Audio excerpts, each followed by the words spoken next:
오늘 하나님께서 우리에게 주시는 말씀을 보도록 하겠습니다. 오늘 우리는 야고보서 마지막 본문을 접하게 됩니다. 야고보서 5장 13절부터 마지막 20절까지 말씀을 우리 함께 교독하겠습니다. 13절에서 20절입니다. 페이지 수로 376면 야고보서 5장 13절부터 마지막 20절까지입니다. 한 절씩 교독을 할 건데 제가 먼저 봉독드리고 여러분 읽어주시고 마지막 절은 우리 같이 소리내어 합독하겠습니다. 13절부터 마지막 20절까지입니다. 제가 먼저 봉독드립니다. 너희 중에 고난당하는 자가 있느냐? 그는 기도할 것이요 즐거워하는 자가 있느냐? 그는 찬송할지니라.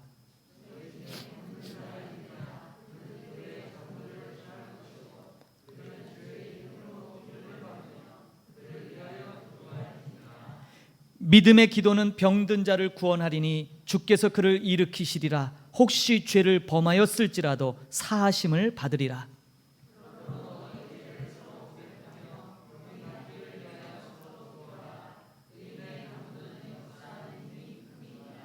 엘리야는 우리와 성정이 같은 사람이로되 그가 비가 오지 않기를 간절히 기도한즉 3년 6개월 동안 땅에 비가 오지 아니하고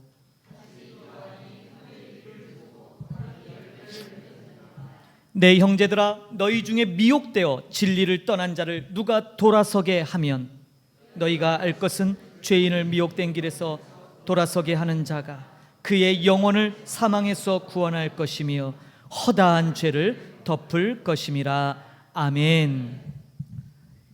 오늘 말씀 제목이 의인의 기도입니다. 야고보서의 마지막 말씀 전하게 되었습니다. 여러분 전문 용어 중에 초과 효과라는 용어가 있어요. 초과 효과. 여러분 다 아실 겁니다. 사고로 신체 일부, 예를 들자면 한쪽 다리의 기능이 상실되었어요. 그럴 때 이 한쪽 다리가 했던 역할을 나머지 한쪽 다리가 2배의 역할을 하는 것, 이것을 초과 효과라고 해요. 그래서 신체의 어느 한쪽 기능이 약화되거나 내지는 그 기능을 상실했을 때 다른 부위가 그 신체 역할을 대신하는 것, 참 신비롭고 놀랍죠. 여러분 우리 뇌도 우리가 알기로 좌뇌, 우뇌가 있다고 하지 않습니까? 근데 뇌 질병이 발병해서 한쪽 뇌가 기능을 잃어버려요. 그럼 놀랍게도 다른 한쪽 나머지 절반이 전체 뇌의 기능을 똑같이 담당하는 것을 우리가 의학적 보고로도 전해 듣고 놀람을 금치 못하죠. 바로 이런 것이 바로 초과 효과라는 것이죠. 제가 왜 이 말씀을 드리는가? 우리 삶 가운데 늘 우리 앞에 직면한 고난이라는 이 주제가 때로는 우리 신앙에 엄청난 초과 효과를 가져다 주기 때문입니다. 그래서 우리의 신앙이 다소 느슨해지거나 나태해질 때 바로 이런 문제들, 또 이런 신앙적 고난들이 우리를 더욱 굳세게 만들고 믿음 위에 굳게 서게 만드는 것이죠. 오늘 본문을 보니까 고난당하는 자는 기도하라라고 말씀합니다. 또한 즐거워하는 자는 찬송하라고 말씀해요. 그리고 병든 자는 기도하라고 종용하고 있습니다. 그리고 그 유명한 말씀이 수식되고 있죠. 의인의 간구는 역사하는 힘이 큼이니라. 예, 너무나 유명한 말씀, 우리에게 힘이 되는 말씀이죠. 그동안 우리는 야고보서를 통해서 진정한 믿음이 무엇인가, 참된 행함을 통해 증명되는 믿음이 무엇인가를 살펴보았죠. 그런데 오늘 이제 야고보서의 마지막 단락, 오늘 이 본문을 통해서 우리는 뜻하지 않게 기도에 대한 부분을 말씀을 접하게 돼요. 그래서 오늘 이 부분을 통해 야고보가 우리에게 전해주는 이 야고보서의 마지막 피날레가 무엇을 의미하는지를 함께 살펴보도록 하겠습니다. 여러분 누구나 복 받기 원하시죠? 여러분 복 받기 싫어하시는 분 계세요? 없으시죠? 복 너무나 좋아요. 복. 그거 아세요?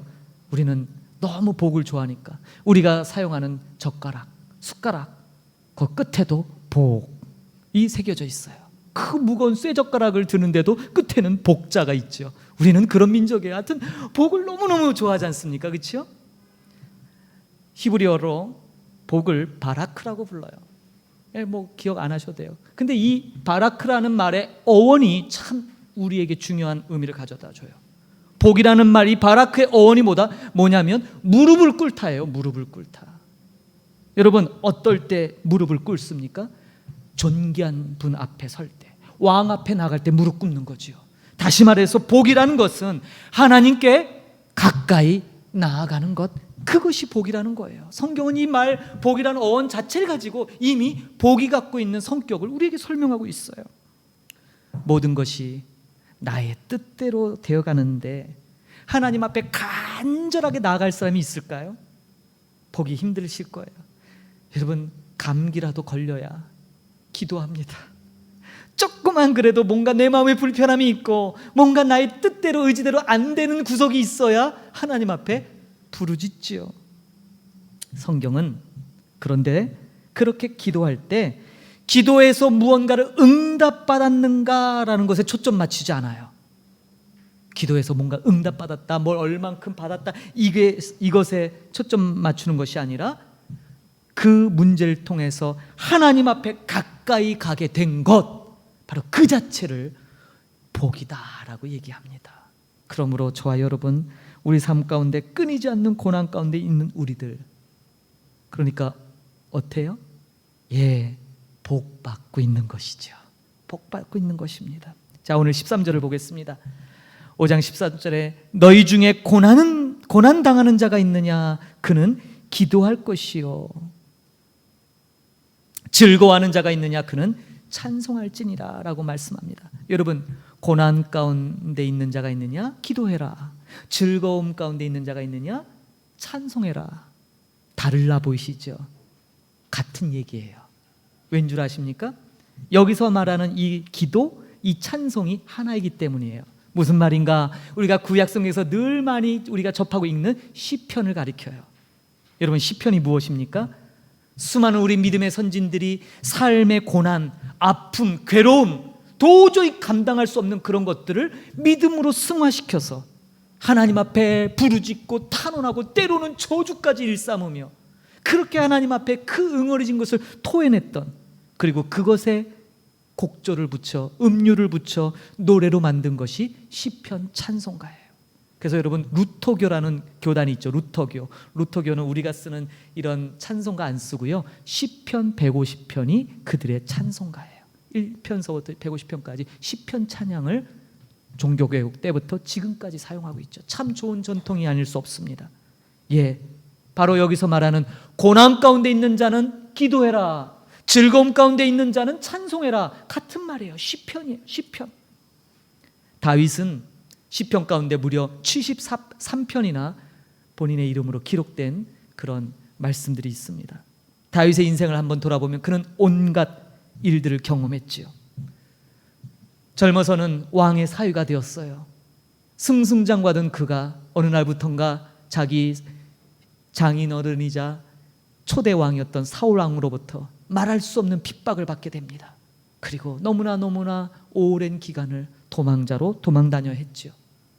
어느 정도 왕이 돼서 살만할 때 뜻하지 않은 자신의 아들들의 싸움으로 인하여 가정이 파괴되고 말할 수 없는 비극이 찾아옵니다.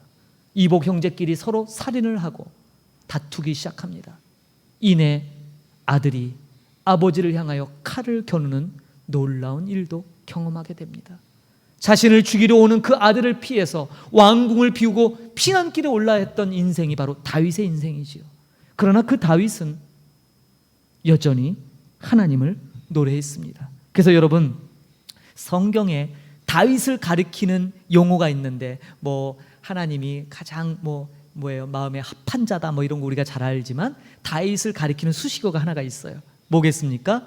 시편에서 보면 노래 잘하는 자이에요. 다윗의 별명이, 하나님이 붙여주신 별명이 노래 잘하는 자. 여기서 말하는 노래가 일반적인 그런 노래가 아닌 무엇이요? 시편이에요. 시편은 그의 기도였습니다. 시편은 고난을 통해 하나님을 부르짖었던 그의 고난의 노래였어요. 시편은 그가 왕이 돼서 즐거움을 누릴 때도 그 즐거움 속에서 하나님의 은혜를 기억하며 찬양했던 찬양이었어요.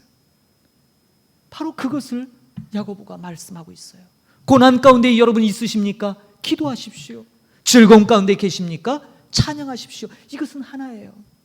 슬플 때나 기쁠 때나 늘 하나님을 생각하며 하나님을 높이는 것. 여러분, 고난 속의 기도와 즐거움 속의 찬양, 둘 중 가운데 어느 게 더 쉬울 것 같으세요? 고난 속의 찬양, 고난 속의 기도, 즐거움 속의 찬양. 우리 인간의 본성으로 보자면 고난 속의 기도가 사실은 더 쉬워요. 고난 받으니까 부르짖게 되잖아요. 즐거움 속에 찬양을 한다는 것은 고난이 승화됐을 때만 가능한 거죠. 그렇죠? 다윗은 그의 삶으로 그걸 증명해 준 거예요. 당연히 고난 가운데 하나님을 찬양할 수 있지요. 그러나 그가 나중에 모든 환난이 잠재우고 평안한 가운데서도 하나님을 향해서 그 고난 때보다도 더한 찬송이 그에게 울려 퍼졌다는 사실은 그의 삶으로 승화된 참다운 찬송을 하나님께 올렸음을 오늘 본문을 통해서 우리가 엿볼 수 있습니다. 자, 그 다음에 고난 가운데 기도, 즐거움 가운데 찬양, 그 다음이 뭡니까? 병든 자를 위하여 기도하라, 장로들을 청하라라고 이어지는 말씀에 나옵니다. 고대 시대는 아시다시피 의료 수준이 형편없었죠. 사회는 늘 병든 자로 넘쳐났습니다. 우리 예수님이 이 땅에서 사역하실 때도 늘 예수님 주변은 온갖 질병을 달고 다니는 병자들로 넘쳐났죠. 근데 여러분, 오늘 14절에 나오는 너희 중에 병든 자가 있느냐 할 때 이 병든 자와 그 다음에 나오는 15절에 나오는 믿음의 기도는 병든 자를 구원한다라는 이 병든 자가 달라요. 똑같은 병든 자 같지만 다른 의미입니다. 앞에 병든 자는 말 그대로 질병으로 인한 병듦을 말한다면 뒤에 있는 이 질병은 뭐예요? 우리가 너무너무 지쳐서 녹초가 된 상태를 가리켜요. 녹초가 된 거예요. 무슨 이유든 간에 하여튼 삶에 너무나 힘든 여러 가지로 인하여 지치고 녹초가 된 상태. 그래서 그것에 대한 해법이 16절입니다. 16절을 볼까요? 그러므로 너희 죄를 서로 고백하며 병이 낫기를 위하여 서로 기도하라. 의인의 간구는 역사하는 힘이 크민이라. 예, 정확하게 해법을 알려주는데 뭐 하라고요? 너희 죄를 고백하래요. 그 다음에 뭐예요? 병이 낫기를 위하여 기도하래요. 더 중요한 게 뭡니까? 중요한 게 고백하되 서로 고백하는 거예요. 기도하는데 서로 기도하는 거예요. 이게 강조점이에요. 기도할 때 상대방에게 정확하게 기도 내용을, 나의 잘잘못을 정확하게 고백하라는 거예요. 고백은 용서를 구하는 시작이죠. 오래전 영화 기억하시죠? 밀양. 자신의 아들을 유괴해서 죽인 살인범, 용서할 수 없지요. 그러나 교회를 다니면서 용서라는 것을 품게 되었어요. 여주인공이 교도소에 갇힌 그 자신의 아들을 유괴해서 죽인 살인범을 찾아가 용서를 하려고 찾아갔는데 이게 웬일입니까? 이 살인범은 이미 평안을 누리고 있어요. 기억하십니까? 그 장면 잊을 수가 없어요. 누구누구 어머님, 저는 용서함을 받았습니다. 하나님께서 나의 죄를 다 용서하셨습니다. 그래서 난 너무나 평안합니다. 나의 이 평안함이 어머니에게도 그 평안이 있으면 좋겠습니다. 이렇게 얘기하는 거예요. 그 말에 여주인공이 눈이 동그래집니다. 아니, 내가 용서 안 했는데 하나님이 용서하셨다고? 여기서 그 여주인공이 완전히 쓰러져 버리죠. 어떠세요, 여러분? 내가 용서하지 않았는데 하나님이 용서했다고? 뭔가 우리가 이 용서에 대해서 잘못 이해하고 있는 것이죠. 여러분, 여기서 서로 고백하고 서로 기도하는 것, 이것은 공동체적인 기도를 의미해요. 종종 우리가 기도 부탁 이렇게 받습니다. 제가 무슨 일이 있는데 기도 좀 해주세요. 기도하잖아요. 그럼 우리는 그 대부분의 기도 제목을 놓고 뭐 시간을 정하든 새벽 기도든 여러 기도의 자리에서 기도를 합니다. 근데 공동체적인 기도라는 건 뭘 의미하는가? 그것은요, 이런 의미예요. 자, 우리가 기도를 부탁하셨잖아요. 그러면요, 그 기도 부탁한 사람도 기도의 자리에 함께 앉혀서 기도하라는 얘기예요. 아시겠어요? 굉장히 중요한 의미예요. 함께. 왜요? 기도 부탁한 사람이 응답받아야 될 대상이기 때문에 그런 거예요. 많은 사람들이 습관처럼, 우리 예수 믿는 사람들 습관처럼 기도는 부탁하지만 정말 그 기도의 응답이 어떻게 이러는지 잘 얘기하지 않아요. 그 당사자까지 함께. 합심기도에 대한 우리의 오해가 있습니다. 우리는 이 합심기도라는 것을 여러 사람이 모여서 힘을 모아 기도하는 거, 오늘 본문에 나온 것처럼 의인의 간구는 역사하는 힘이 큽니다. 이것도 뭐예요? 사람이 함께 모여서 으쌰으쌰 하나의 기도 제목을 으쌰으쌰 하면 그게 더 파워가 세지는 것처럼 여깁니다. 마태복음 18장 19절에 예수님께서 이런 말씀하셨죠. 진실로 다시 너희에게 이르노니 너희 중에 두 사람이 땅에서 합심하여 무엇이든지 구하면 하늘에 계신 내 아버지께서 그들을 위하여 이루게 하시리라. 우리는 합심 기도를 여럿이 힘을 모으는 그런 의미로 이해했어요. 그런데 예수님 말씀하신 두 사람, 이것은 증인이라는 거예요. 증인의 숫자. 합심 기도라는 건 뭘 의미합니까? 여러분, 혼자 기도하는 것보다 둘이 기도해야 되는 것, 둘보다 셋, 넷이 함께 기도해야 되는 건 뭘 의미해요? 훨씬 더 객관적이 되는 거예요. 혼자 기도하면 자기 주관적 체험이나 자기 경험에 의존해서 응답에 빠질 수 있어요. 기도하다가 뭘 봤다든지, 기도하다가 무슨 음성을 들었다든지, 아니 내가 봤다는데, 내가 들었다는데 누가 뭘 하겠어요, 그렇죠? 그러나 두 사람이, 세 사람이, 더 많은 사람이 함께 공동의 제목으로 기도할 때는요, 객관적으로 그 원래 기도에 초점 맞춰서 기도하는 거예요. 이해되시죠? 바로 그거예요. 그래서 기도할 때 하나님께서 그러한 기도 가운데 뭐예요?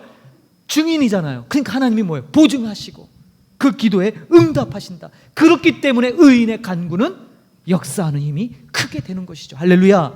예, 공동체가 그래서 중요한 거예요. 그러므로 성도들은 마땅히 공적인 기도의 자리에 함께 해야 하는 거예요. 이 핑계 저 핑계 대고 빠져나가는 것이 아니라 함께 해야 되는 거예요. 시간 나면 하고 바쁘면 미루는 일이 아니라 이것은 공동체의 생존의 문제이기 때문이죠. 여러분, 그래서 오늘 야고보는요, 이 기도에 대한, 고난당하는 자가 있느냐 기도할지니라, 즐거움 가운데 있는 자가 있느냐 찬송할지어다, 병든 자가 있습니까 기도하십시오. 근데 그 기도를 서로 고백하고 서로 기도하라고. 그러면서 드는 예가 뭐예요? 엘리야를 예를 들고 있어요. 구약에서 기도하면 많은 인물을 예로 들 수 있겠지만 야고보는 엘리야 선지자를 예로 듭니다. 왜요? 그가 한 번 기도했더니 이스라엘 땅에 3년 반 동안이나 비가 내리지 않았대요. 정말 기도에 힘이 센 분입니다. 한 번 기도했더니 3년 반을 비가 안 내려요. 여러분, 우리 같은 땅, 이 캄보디아도 물론 이제 우리가 건기에 들어가죠. 중동 지방에서 한 시즌만 비가 안 와도 그 한 해에 먹거리가 생산되지 않아요.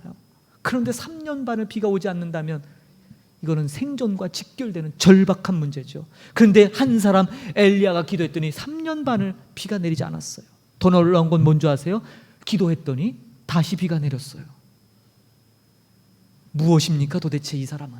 이 엘리야 선지자는 도대체 뭘 말해요? 정말 대단한 기도의 능력자겠죠. 그런데 야고보는 그 엘리야를 소개하면서 뭐라고 오늘 본문에 덧붙이고 있어요? 우리와 성정이 같은 사람이다. 누가요? 엘리야가. 어떻게 같아요?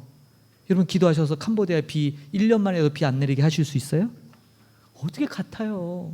근데 성경은 엘리야가 우리와 성정이 같은 사람이래요. 여기서 말하는 성정, 본성이죠. 본성. 우리 인간된 본성. 엘리야와 우리가 본성적으로 같다는 말씀. 우리는요, 자발적으로 하나님께 나아가는 존재들이 아니에요. 문제 속에서 넘어지고 자빠지고 헤매이다가 할 수 없어서 하나님께 나아가 기도하는 존재들이죠. 그렇게 하소연했는데, 그렇게 부르짖었는데 응답을 주셔요. 할렐루야. 놀랍지 않으세요? 의인의 기준이 뭘까요? 의인. 오늘 말씀 제목이 의인의 간구입니다. 도대체 누가 의인입니까? 야고보서를 통해 들여다보면 하나님께 가까이 나가는 사람이 의인일 거예요. 하나님께 가까이 나가는 사람. 의인의 간구는 역사하는 힘이 큽니다. 여기서 잘 보십시오. 역사한다는 말, 표현. 의인의 간구는 역사하는 힘이 크다. 기도 자체에 능력 있는 게 아니죠. 뭐예요? 그 힘의 주체가 따로 있다는 말이에요. 힘의 주체가. 의인의 간구는 역사하는 힘이 큼이라. 이 역사하는 것 뭐예요? 역사하는 힘의 주체는 우리가 아니라 하나님이십니다. 할렐루야. 하나님이 역사하기 때문에 힘이 큰 거예요. 특정 사람이나 기도 자체의 능력이 있는 게 아니라 이 말이에요. 그래서 자꾸 우리는 기도에 있어서 어떤 주술적인 힘을 기대해요. 1시간 기도하는 것보다 7시간 기도하는 것 어느 게 더 나아 보이세요? 말할 것도 없죠. 당연히 7시간 하지를 못해서 그렇죠. 7시간이 더 뭔가 염염하고 뭔가 능력 있어 보이지 않으세요? 그러나 성경은 한 번도 그렇게 우리에게 기도를 가르친 적이 없어요. 기도의 분량보다 능력의 원천인 하나님께 얼마나 더 가까이 가고 그분의 능력을 힘입는가, 이것이 능력의 질을 결정한다는 것을 성경은 우리에게 증거합니다. 여러분, 예배, 우리가 지금 예배합니다. 예배라는 말을 히브리어로 고르반이라 그래요. 코르반. 이 말이 하나님께 가까이 가다라는 말이에요. 다가가는 거예요. 하나님께 다가가는 것. 오늘도 우리 예배 가장 중요한 요소는 하나님과 우리가 얼마나 가까이 친밀하게 다가가는가에 이 예배에 중요한 가치가 있는 거죠. 예배를 통해 하나님과 멀어졌던 우리의 마음을 더 가까이 가게 만들고 모든 것에 하나님 앞에 집중하게 하는 것이죠. 우리 여기 전구가 있습니다. 비유를 들어볼까요? 전구, 밝은 빛을 내지요. 그러나 여러분, 이 전구가 밝은 빛을 내기 위해서 반드시 필요한 게 뭡니까? 전기죠. 전기. 아무리 좋은 휘황찬란한 상제리를 걸어놔도 전원이 없다면 무용지물이잖아요. 여러분, 하나님이 우리의 전원이십니다. 하나님이 어느 상황에서 전구가 가장 빛나게 될까요? 전원이신 그 전원과 가장 가까울 때, 여러분, 전기의 특성은요, 신기하게도 아직까지도 거리가 멀어지면 전압이 약해져요. 이거는 인류가 어떻게 고치질 못해요. 예. 그래서 그 고압 전류들이 송신탑을 통해서 엄청난 몇만 볼트에 몇십만 볼트의 전력이 가는 거예요. 왜? 가면서 뭐예요? 멀어지면 멀어질수록 약해지기 때문에. 의인은 전원이신 우리의 모든 것을 공급하시는 하나님께 가까이 있어서 그분을 통해 역사하는 힘이 크다는 것을 보여주는 사람들이 하나님의 의인인 줄 믿습니다. 기도를 주문처럼 사용하는 것 잘못된 거예요. 하나님의 마음과 뜻을 알고 그것을 기도를 통해 승화시켜서 고난 속에서, 즐거움 속에서, 병든 가운데 하나님을 찬양하고 기도하는 것, 그것이 바로 의인의 간구입니다. 마지막 단락인 19절 20절을 보겠습니다. 내 형제들아, 너희 중에 미혹되어 진리를 떠난 자를 누가 돌아서게 하면 너희가 알 것은 죄인을 미혹된 길에서 돌아서게 하는 자가 그의 영혼을 사망에서 구원할 것이며 허다한 죄를 덮을 것임이라. 야고보가 말하는 의인의 간구는 역사하는 힘이 크다는 것을 실제로 예시로 보여주며 야고보서를 마무리합니다. 야고보서의 당시 예수 그리스도를 영접한 이후에 많은 이들이 신앙의 갈등 가운데 다시 옛날 율법인 유대교로 돌아가고, 어떤 이들은 이방 종교의 신비한 것들을 좇아서 그릇된 길로 나아갔습니다. 어떤 이들은 이 신앙을 철학적으로 풀기 위해 철학적인 것을 신봉하며 떠나가기도 했지요. 그래서 야고보는 이처럼 구원의 길에서 떠나 방황하는 형제 자매들을 다시 사랑으로 서로 권면하고 다시 돌아와 그들이 참된 복음 안에 거할 수 있도록 권면하며 이것을 위해 의인의 간구를 하라고 우리에게 종용하고 있는 것입니다. 바로 이때 수많은 이들이 그릇된 길로 갈 때, 우리의 형제 자매가 잘못된 길로 갈 때 바로 의인의 간구, 의인들이 드리는 기도가 필요한 순간입니다. 하나님과 멀어진 자들이 다시 하나님과 가까이 할 수 있도록 우리는 기도하고 부르짖으며 찬송해야 되는 것이지요. 저와 여러분의 기도가 복음을 가로막는 모든 환경 속에서도 그것을 극복하도록 도와주며 고난 속에서도 빛을 발하도록 우리가 돕는 참된 간구, 참된 중보, 도고의 기도가 여러분 삶 가운데 울려 퍼지기를 소망합니다. 그런데 여러분, 이 기도를 쉬지 않고 계시는 분이 계시죠. 예, 우리 구주 예수 그리스도십니다. 십자가 사명 다 마치고 그냥 하나님 보좌 우편에서 할 일 없어서 쉬고 계신 분이 아니라 이 말이에요. 여전히 우리 예수 그리스도는 이 놀라운 기도의 사명을 안고 쉬지 않고 저와 여러분을 위해 하나님 앞에 중보하고 계시다는 사실이죠. 저와 여러분을 통해 이루실 하나님의 그 놀라운 나라, 전능하신 하나님의 그 일하심, 온 땅에 복음이 전파되어서 그 능력으로 날마다 구원받는 사람이 더 늘어나기를 애타고 간절한 마음으로 그렇게 기도하고 계신 것이 바로 우리 구주 예수 그리스도십니다. 그러므로 여러분, 의인의 간구는 그래서 역사하는 힘이 큰 것입니다. 할렐루야. 여러분의 기도가 예수님께 붙어있기를 소망합니다. 예수 그리스도의 마음으로 기도하기를 소망합니다. 그리고 서로 고백하며 서로 기도하기를 소망합니다. 이제는 개인의 신앙이 아니라 공동체의 가치가 우리 가운데 만들어져야 돼요. 성숙한 신앙. 사랑하는 성도 여러분, 모든 초점이 하나님께 있기를 축원합니다. 시편 73편 28절 말씀으로 오늘 말씀을 마무리하겠습니다. 시편 73편 28절, 하나님께 가까이 함이 내게 복이라. 내가 주 여호와를 나의 피난처로 삼아 주의 모든 행적을 전파하리이다. 할렐루야. 말씀에 믿음의 반응이 뒤따르는 저와 여러분이 되기를 주의 이름으로 축복드립니다. 아멘. 함께 결단하겠습니다. 오늘 주신 말씀처럼 오늘 결단의 찬양은 우리 함께 기도해입니다. 우리 같이 일어나서 서로를 쳐다보며 우리 함께 기도하십시다.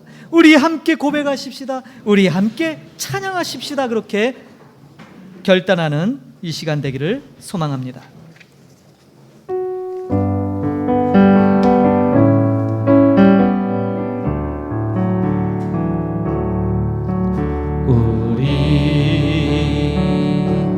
함께 기도해 주 앞에 나와 무릎 꿇고 긍휼 베푸시는 주 하늘을 향해 두 손 들고 하늘 문이 열리고 은혜의 빗줄기 이 땅 가득 내리도록 마침내 주 오셔서 의의 빗줄기 우리 위에 부으시. 우리 함께 기도해.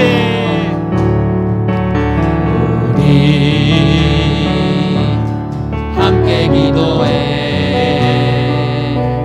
주 앞에 나와 무릎 꿇고 긍휼 베푸시는 주 하늘을 향해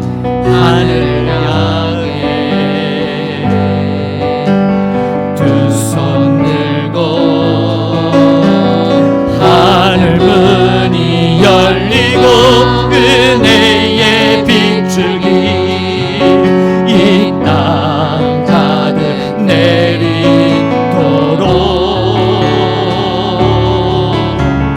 마침내 주 오셔서 의의 빗줄기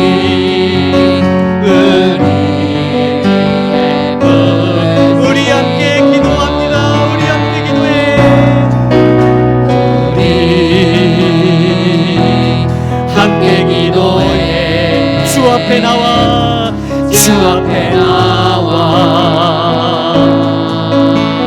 무릎 꿇고 긍휼 베푸시는 주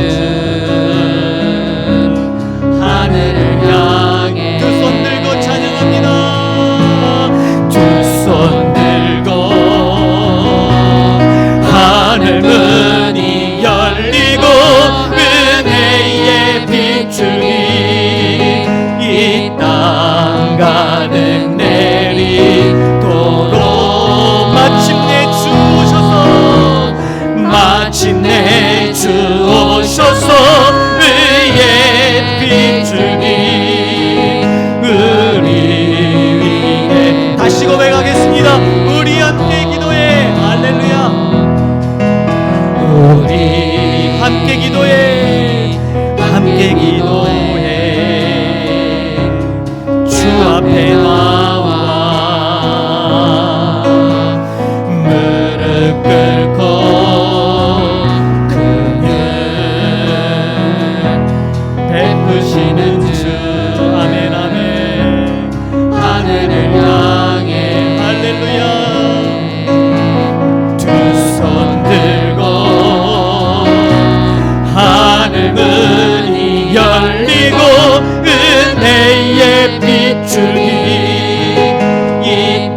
기도합니다.